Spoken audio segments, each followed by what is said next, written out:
So my newest book, Healing, that came out in April, is about me as an oncology nurse, then becoming a breast cancer patient, and how seeing care from the patient side was so eye-opening in not a good way, because I suddenly saw how little compassion or empathy is built into the system. That was Theresa Brown, New York Times columnist and best-selling author. She's our guest for this episode. We talk about her career in oncology and hospice nursing, how she became a writer, and her latest book, Healing, the personal story about when she moves from nurse to breast cancer patient and survivor. Hi, I'm Xian Xiao. And I'm Sammy Winemaker. We talk to people who have information and tips on how to unlock a better illness experience. The waiting room revolution starts right now. Oh my gosh.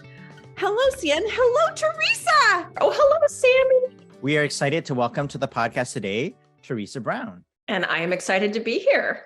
People may not know this, but you started with a PhD in English, but then you pivoted your career into nursing.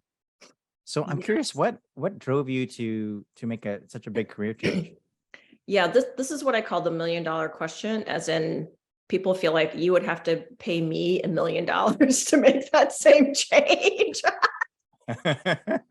Now with inflation, it's probably 2 million. Because I've been a nurse for over 10 years now. But so my dad was a professor. He's retired now. And growing up, I would see him and I just felt like, wow, that just seems like the best job in the world. You're with young minds and you're talking about ideas, but you're also helping people at an important time of their lives. And so I got my PhD and I was teaching at Tufts University in Boston here in the US. And I just felt like, wow, this is not really my dream job. Like, I like it. And so then it's kind of like, wow, I spent 6 years getting a PhD. What do I want to be when I grow up? And in the midst of all that, had my kids. And it was really after having my twin daughters and going through the pregnancy, and I had midwives and perinatologists, and they're fine. They're 23 years old now. Ended up learning a lot about just healthcare, not just pregnancy, but healthcare. So what drew you to nursing? Right. So being a professor turned out was not my dream job. Had my twins.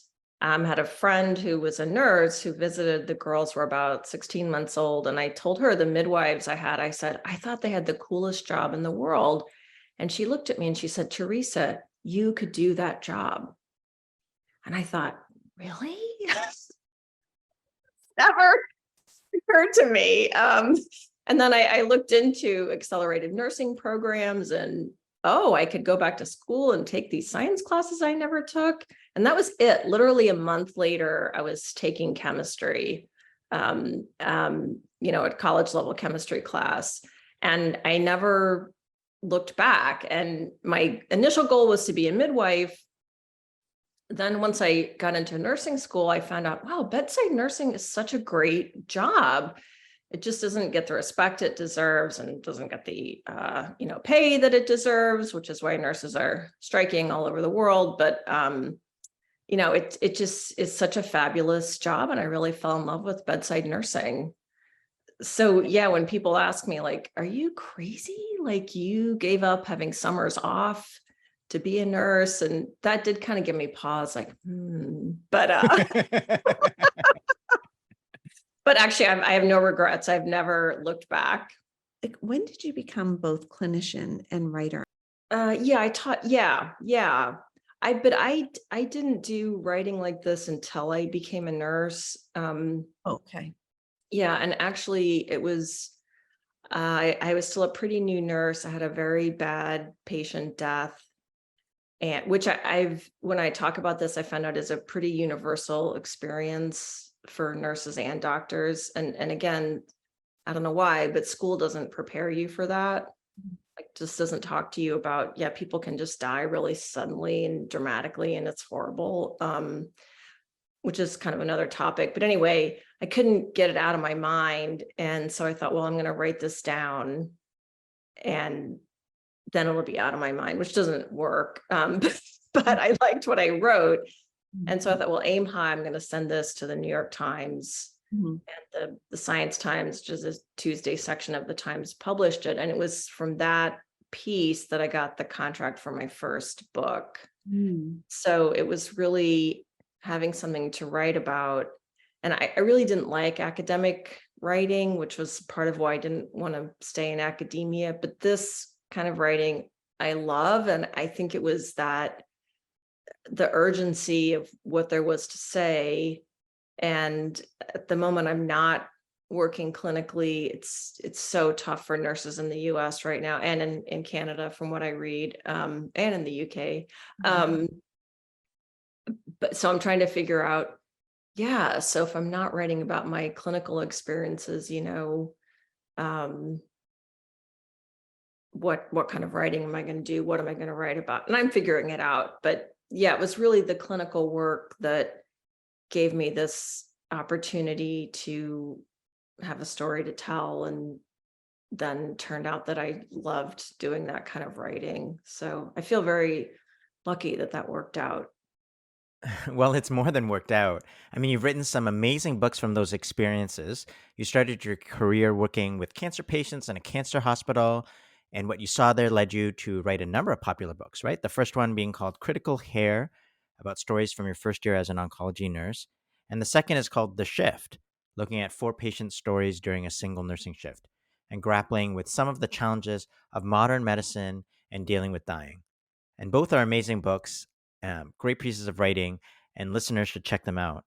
And my question really stems from what happened after that, because you actually left being an oncology nurse and made the change to become a hospice nurse in the community. And so, what was the reasoning there?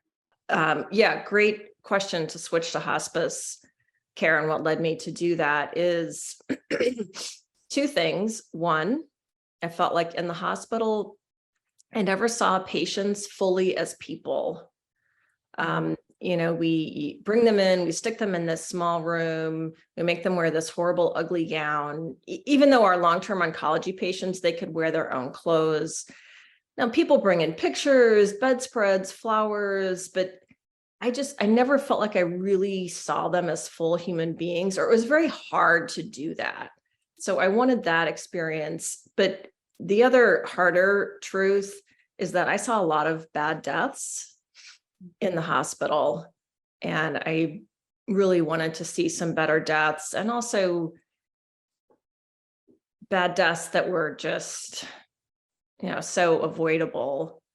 And would write about that and wrote about it for the New York Times, and then ended up making some of the doctors really angry because they felt like these are our decisions, and just a very difficult environment to be in. And I'm sure both of you have seen that a lot. But, and knowing how often actually in situations where there's somebody is so fragile, there's really nothing that can be done that's going to cure them or even make them better, but there are things that can be done that will prolong their agony. And not to put too fine a point on it, but for people listening, that is sometimes what happens. And to watch that and feel like even when patients or family members expressed ambivalence or why are we doing this or what's going on, they still would not be given the whole truth. And I think sometimes nurses I worked with thought, well, you just want everybody to go on hospice. And no, I just want people to know what they're choosing.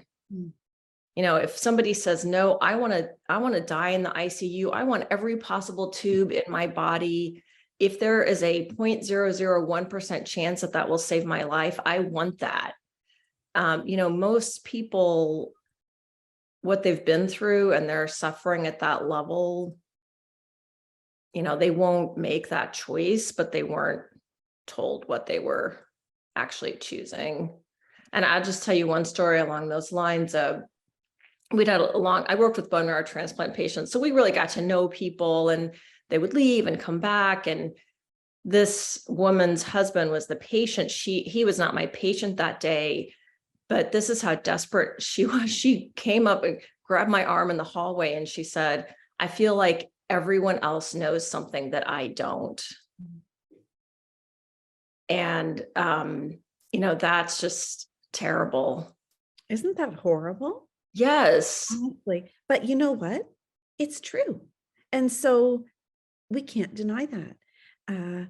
There is so much that we know as doctors and nurses that we could share with patients and families. But there are all these assumptions, misconceptions, and man-made barriers that prevent us from feeling invited. Or in addition to that, it's we just assume that they're not going to want to have all the information. And so we're like protecting them from it in a way, but we're protecting ourselves from having to talk about difficult things. There's this weird vortex that patients and families pick up on, like the person you're talking about saying, like, I just feel like everyone's talking about me, like something's being held from me. That is such a terrible feeling in a situation where you want to be uber trusting. Right. I And know. and by the time people get on hospice, they're pretty much always angry.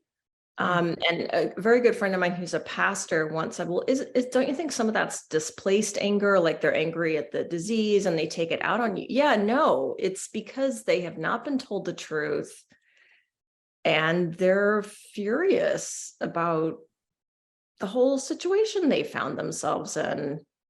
It's like, yeah, it's so hard to explain it because it sounds like it's so intentional, right? When it's not. Like, it's not like nurses and doctors and healthcare providers are purposely lying or keeping things from. It's not that. And I know that's not what you're saying. That's not what I say and CN says. It's what you're not saying, though, that is harmful. Even if it's not intentional, it's neglecting to go there into those corners that can be harmful. And it's not usually the illness. The illness has its harms, and of course, but it's the way it's what we don't do that's harmful, actually. Yes. More than what we do. Like for example, when we describe treatment options for people and we're trying to help them make a decision that's best for them, but we ignore the option of not having treatment or what this will look like if you don't choose treatment, it's like the null option, then really we haven't described to them all the information they need to make a decision about what they want to do. So people go in the ICU, they accept fifth line chemotherapy, they do all these things because they weren't permitted to explore the road of choosing not to do those treatments, right? Right.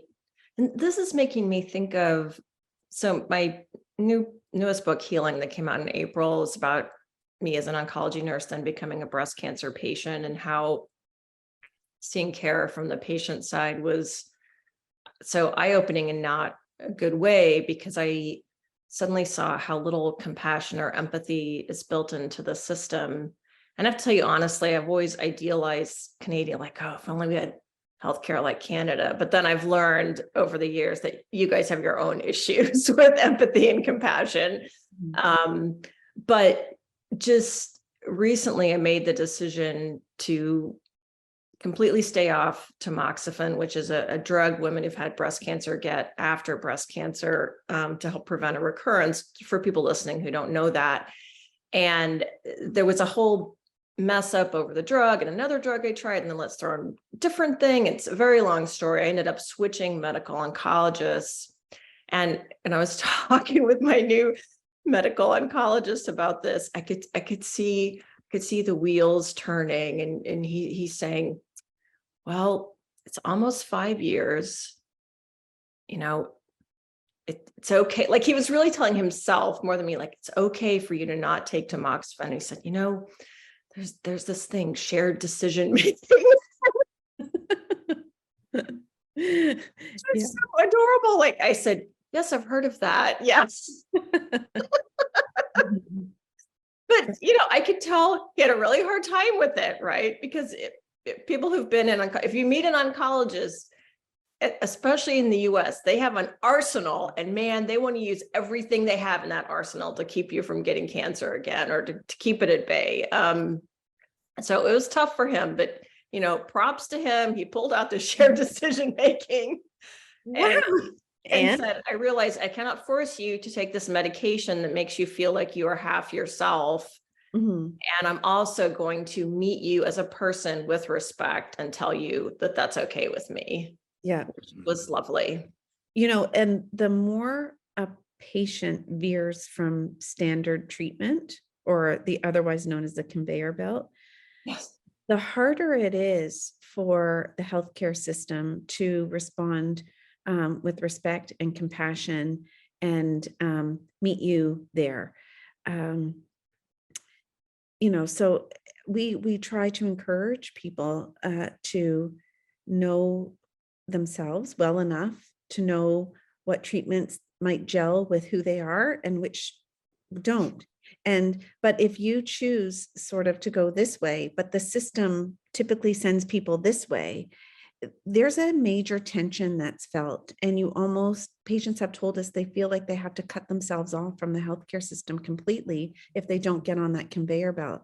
So even though we say, we need to know your values and your, advanced care planning, and know what trade-offs you're willing to make, and know yourself, your values, your goals. We say all of that, but when it comes to someone making a decision that isn't mainstream, then we say, oh, well, we didn't mean that. We didn't mean for you to make that different decision. And they have trouble being flexible and nimble, I think, when you choose to go against standard care. That is such a good point, Sammy. Yeah, it's right. Like, here's all these desserts, and you say, well, really, I just want a piece of fruit. Yeah. What? No. We have cake, cookies, ice cream, Yeah. It's almost like it doesn't compute. You saying that also makes me think about this issue of all the battle metaphors that at least come in cancer care at the end of life. Mm.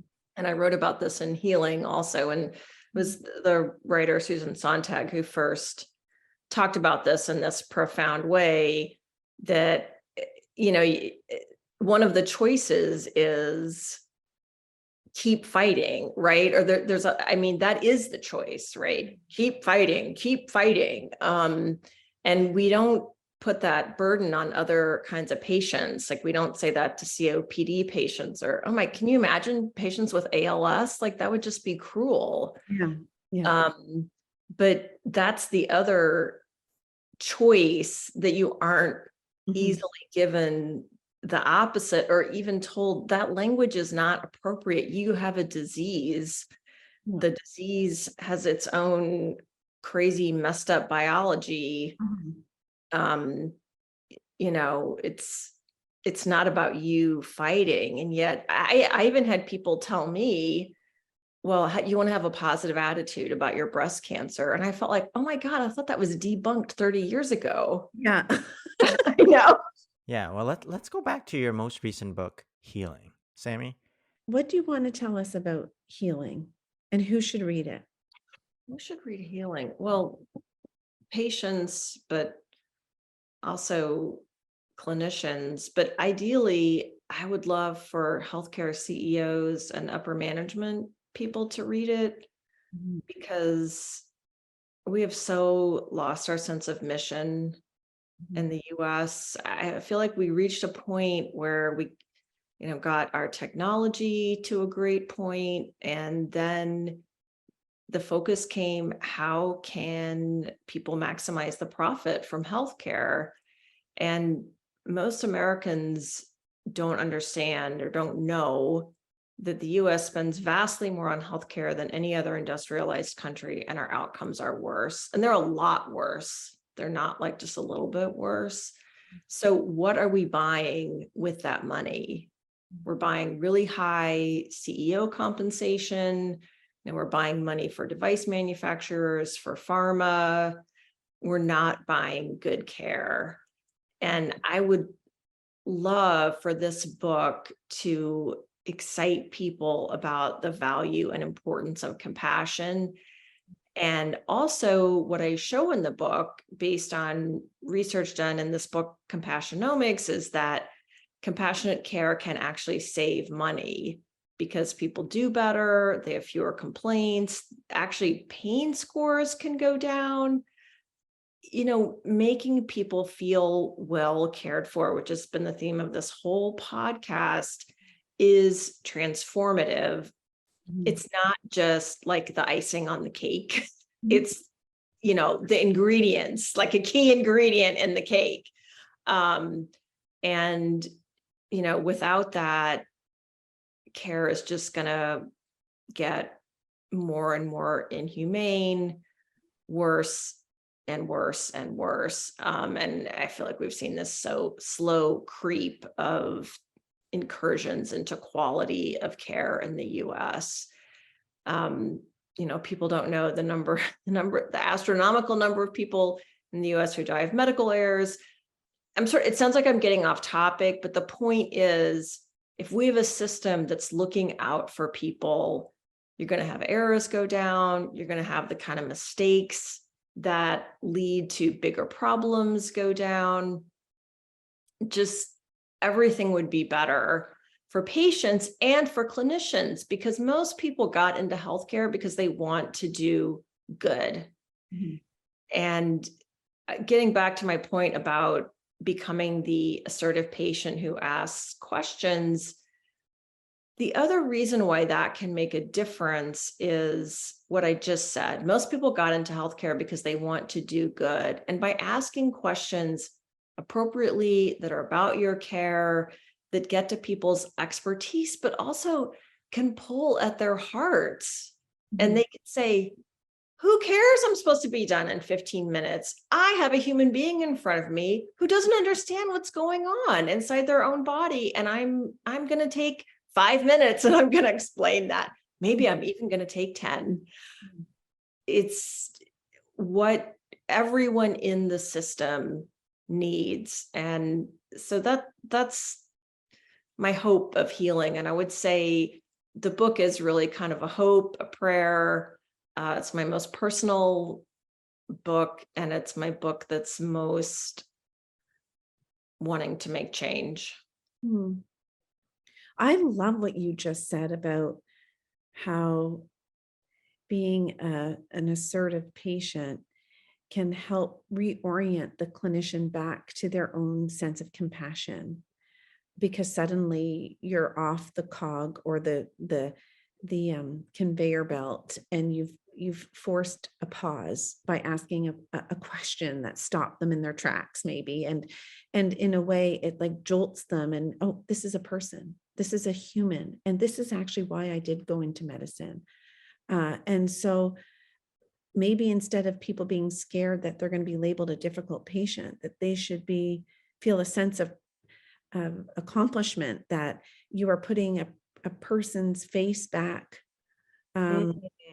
into the equation by bringing your own personal questions to the table. It is therapeutic then for the clinician to respond as a human instead of a robot. So many students say when they come and do palliative care, this is exactly the kind of care that brought me into wanting to be a doctor. Wow. But I forgot it in all this training I've been doing that took the human side out of me. Palliative care brought me back to my calling. And so I think as a patient like you were a patient, Theresa, you can bring a doctor or nurse back to their calling by jolting them, like I said, by bringing very human and important and personal questions to them. I never thought of it that way, actually. Your book is really important for all the reasons that you mentioned, for patients, for clinicians, for CEOs, administrators. It's personal, and it's an important piece of advocacy for sure. I read Healing, and it really is your most personal piece of work to date. And you really show the struggles inside a patient's mind at various decision points, even for a disease like breast cancer, where survival rates are very, very high, like over 90% and more. But I think about some of the patients with diseases with worse prognoses, and really for every illness, all the decision points along the way, and how each and every one of those decisions will affect their lives in profound ways, including all the way up to end of life, but even before that. And that's why decisions around end of life, which are so individualized, I really think it's so important to bring what matters to you forward. I mean, people can disagree about what's appropriate at the end of life. And well, I would want that fifth round chemotherapy. And that's great if that's what you want, but other people would make a different choice. I mean, I feel like we're saying the same thing. We're repeating ourselves, but at the same time, it's a point that gets lost over and over and over again. Because you call it the conveyor belt. I call it the treatment train. Like once you get on the treatment train, it's hard to get off. And that's what we need, switches, or let's stop the conveyor belt. Is there a different conveyor belt? Can we just move you off the conveyor belt? And, at least in the US, the whole system is geared toward more. Let's do more. What more can we do? And there's economic reasons for that. There's training reasons for that. There's ideological reasons for that. But what I try to do is say, let's bring this back to the patient. It's the patient's life. This is the end of this person's life. And so we need to let them think about, how do you want your life to end?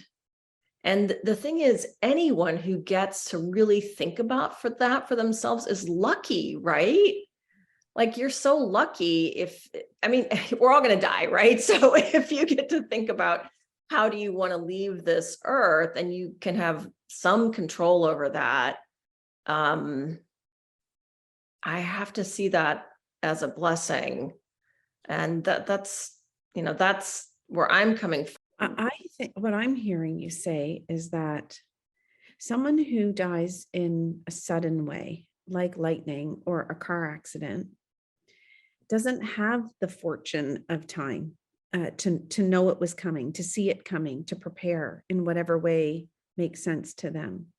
There is a luxury, an ironic luxury of having a diagnosis of a known progressive life-limiting illness that has a known rhythm and pattern to it with known chapters, where you can get a roadmap if you wanted it, what this is going to look like. Even if you get ALS is well documented, same with Parkinson's and dementia. The silver lining here is time, and time is currency, right? Because if I get dementia and I know the average life expectancy is maybe 10 to 15 years with Alzheimer's, I can start wrapping my head around that after I adjust to that big news and start saying to myself, well, looks like the average person in my situation might have 10 to 15 years. And this is what it's going to look like, the average person. So what does that mean for me, Sammy? How do I want to spend that time? What do I need to prepare? That's very different than a car accident. If I have ALS, I might have between 2 and 5 years, and it's going to look a certain way. These things are well mapped out and they're well known. They should not be withheld from people. People have the right to steer the last chapters of their life. It's not for nurses and doctors to decide what bits and pieces and scribbles of information we're going to leak out to patients and families when we think it suits them. They have a right to know there's a pile of information, and that time is power. It's power to the person. I agree with you completely. It's not that you want everyone to go on hospice, but it's about people knowing that time is limited and you have the right to decide how you want to spend that time. It's the ultimate form of control when you can't control the disease. You talked about how hospice is about being the choice. of how they can end their life.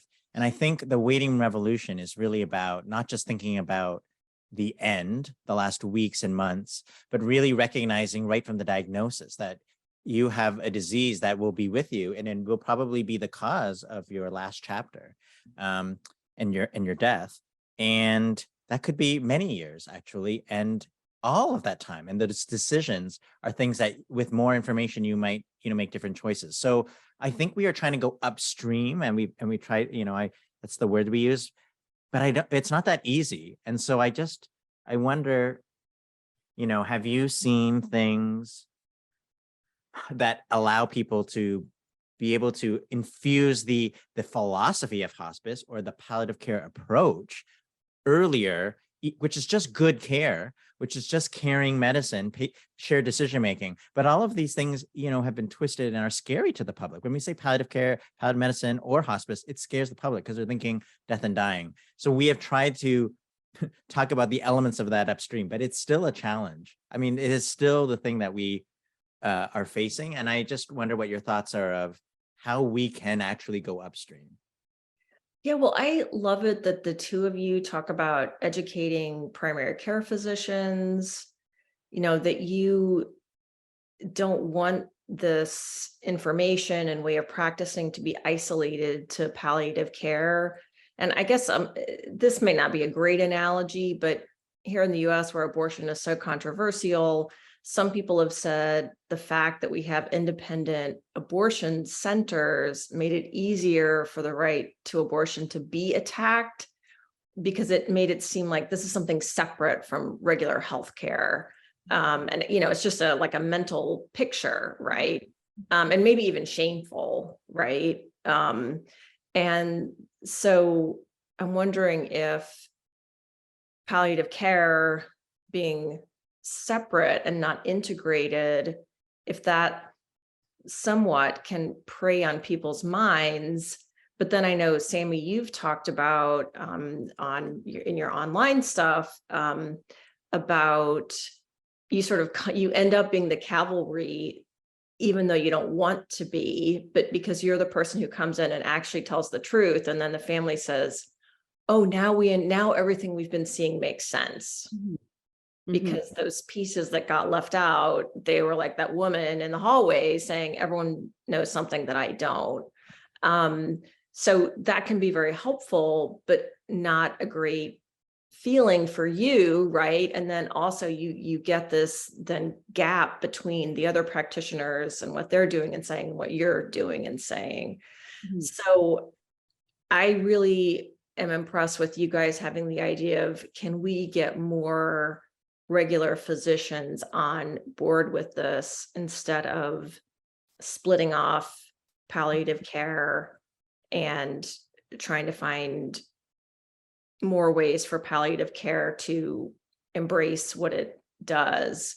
And I wonder also if talking about pain management, as a way to do that, it doesn't just have to be end of life care, symptom management, right? And I mean, this study, right, for patients with non-small cell lung cancer, I think that when they got palliative care along with curative care, they did better, they lived longer, everything. And so that kind of research should lead to more of an incorporation of the idea of palliative care with people's treatment. And wouldn't that be lovely if in 20 or 30 years, it's just standard? Because the idea of saying palliative care, hospice care, palliative approach, just good old patient-centered care is everyone's business, is threatening to people who do splice it off. And for my specialty, palliative care, it's like I'm saying, we don't need us, but we do need us now because it's not being done well, and it's absent from the curriculum of all nurses and all doctors. Pretty much, it's just serendipitous, or you might just decide to, take it as an elective. And as long as it's absent from the curriculum, you're going to need specialists like me to come in at the 11th hour and fix it all up. But over time, we need to, unspecialize this. it's very special, but it shouldn't be delivered by a specialist. Right. Well, and that's what happened with that study, right? People took that study and said, oh, why they had better outcomes is because a specialist team came in and came in right at the beginning, not what they actually did, which could be done by anyone. In a way, it reinforced that palliative care is so incredible when it's delivered by a palliative care specialist. People live longer, blah, blah, blah. Therefore, let's get more palliative care specialists. Let's specialize it more. Let's put the specialist in early. Let's, and so, but really what I took from that is that it's the philosophy of care. It's the sitting and listening and being with patients and untangling things and weaving threads and connecting the dots. That's probably what made people not sad, not depressed, more hopeful, live longer, is because they were able to make their own decisions based on information. And so that needs to be part of an oncologist's toolkit, a cardiologist toolkit, a respirologist, because all of these people will care for people with progressive illness. So we built ourselves a kingdom here called hospice palliative care. We do it so well that we shoot ourselves in the foot. Yeah, that's such a great point, and makes me think, again, getting back to my own treatment. And when I went on tamoxifen and I would go in and I would say, yeah, I've got brain fog and I'm really tired. And, she would kind of make a note, and no exploring of that, no asking, well, how much is that reducing the quality of your life? Oh, wow, you really feel like a different person? That's serious. Nothing like that. Mm-hmm. And so, and I had a very, very treatable stage 1 cancer. This should be easy, right? For my oncologist to address that issue. But now when I've gone, I had my last radiation oncology appointment in November, yay me. And hands up. And actually the nurse who came in, she said, oh yeah, I saw you went off tamoxifen. Yeah, those drugs are really hard. Those drugs are, and now it's like, now that I went off it, I'll have people at my appointments tell me, yeah, those drugs are, whew, man, So it's like, once I, now I'm like in the secret cadre of people, right, who don't listen to medical advice. But, it shouldn't be like that. Yeah. Right. The sort of you shouldn't feel like you're going rogue. Yeah. Right. Yes. I'm going rogue. Yes. Yeah. To follow up on what you guys were talking about, like, do you think there has been a change in public perception, or with all the different things happening, the more death positive movement from the public, maybe some of the serious illness conversation guides, or some of the tools about an attention that this issue has had? Like, do you sense a bit of a shift in the tides in the US, or from when you give talks and you talk to the public? I do. Yeah, I do. I get a sense that there's less discomfort with the word hospice. People just seem more familiar with it and what the idea of it is. I think in a way, COVID might have had something to do with that, just because people witnessed so many deaths where family members couldn't be there, where people were alone, and it made people within healthcare understand, wow, when people are leaving this earth, we need to try and be there for them in a substantive way. And I know nurses that were trying to do that for people just found it incredibly enriching and also incredibly exhausting, both. So I do think there is a switch. A problem we've seen here in the US, and there was just a big article on this, if people are interested, in the New Yorker and the organization ProPublica wrote a big article about the for-profit hospices in the US and how that's really taking over a lot of ground in hospice. And so patients aren't getting the care they need. So then I'm worried there's going to be a negative effect of that, where people feel like, oh, we went to hospice, they just took our money and they didn't do anything for us. So that would be really unfortunate, because we seem to be at a moment where people are more open to it. Yeah. I think listeners would be blown away because, you're in the system, like, just like you're an insider, you are a healthcare provider. And yet Hospice when nurse. hospice Yes. nurse, an oncology nurse. And when you were faced as a patient with a cancer, you still found it so hard to get the information. So I'm just wondering, as you've seen both sides, do you feel like it was hard for you? And what advice did you have? What did you learn? I feel like it was hard for me, but because it was hard for me, I do have good advice. So in the US, at least, that I hate to say this, but there are patients who get labeled difficult patients. And these are usually patients who are seen as demanding. They ask a lot of questions that people can't answer or don't want to answer, et cetera, et cetera. So when I started out in my treatment, I thought, okay, I know how the system works. I just need to be very compliant, and that's how I'm going to get the best care. And then at some point I realized this is not working for me.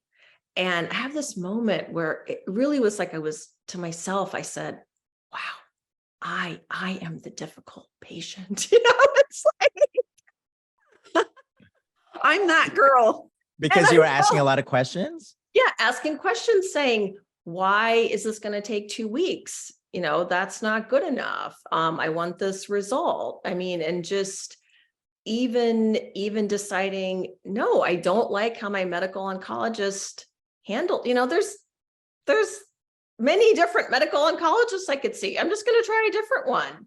And if I don't like that one, I'll go to another one, so instead of being afraid of, I'm going to be seen as someone who I can't be pleased, I'm so picky, I'm so demanding.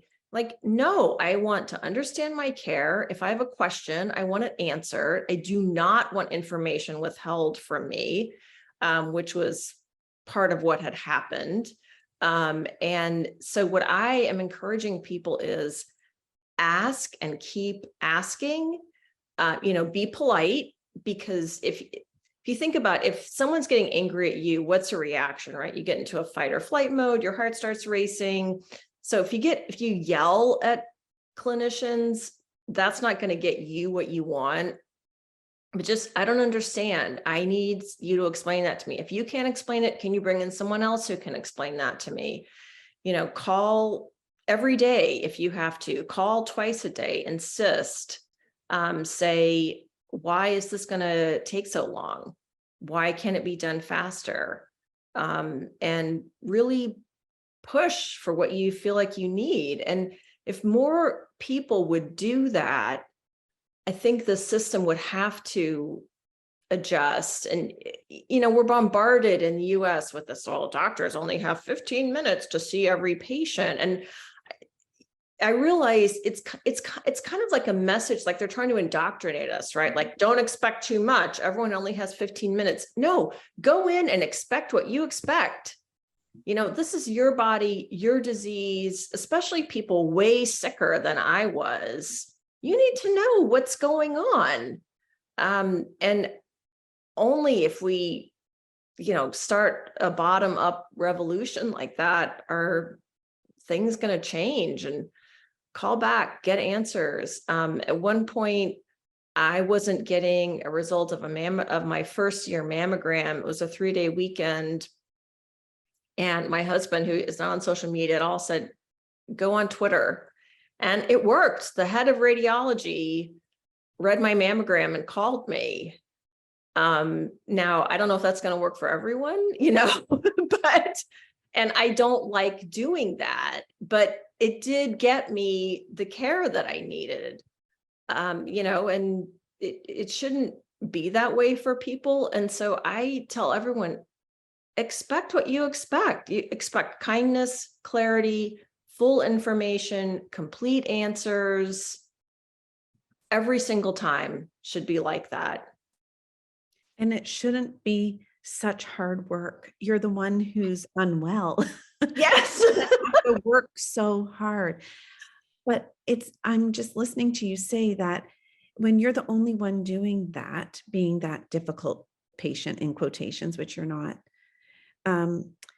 it makes you stand out more in almost a negative way to the healthcare system. Whereas if everyone acted the same way or came to their illness story with the same vibe of being respectfully assertive, right? Then you can't label everyone difficult patients. They're a new kind of patient. They're a brave new patient is what they are, that had rights, and are their own best advocate. It's upsetting that you would have to work so hard to understand what's going on in your own body. What's next for Theresa? So you're not working as a nurse right now. First of all, I want to know, do you think you're going to go back? And secondly, if not, and you're writing for sure, like, where's your mind at now? Yeah, I really miss clinical work. And so, if the healthcare environment changes, I feel sad that nurses are striking, but say the nurses just went on strike in New York. They won 19% pay raises. They won a commitment to better staffing.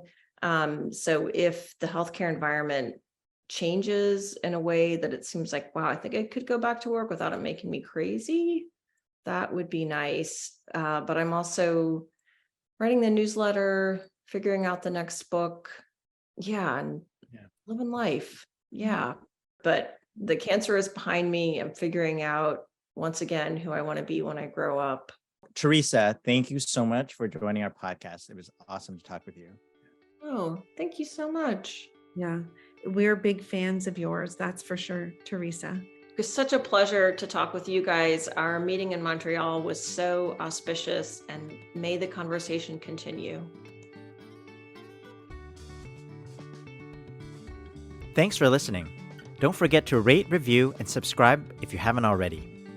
You can visit our website, waitingroomrevolution.com, to learn more about our movement and how you can join it. The podcast is produced by myself, Kayla McMillan, Valerie Bishop, Shilpa Jyothi Kumar, and Maggie Sivak. Our theme music is Maypole by Ketsa.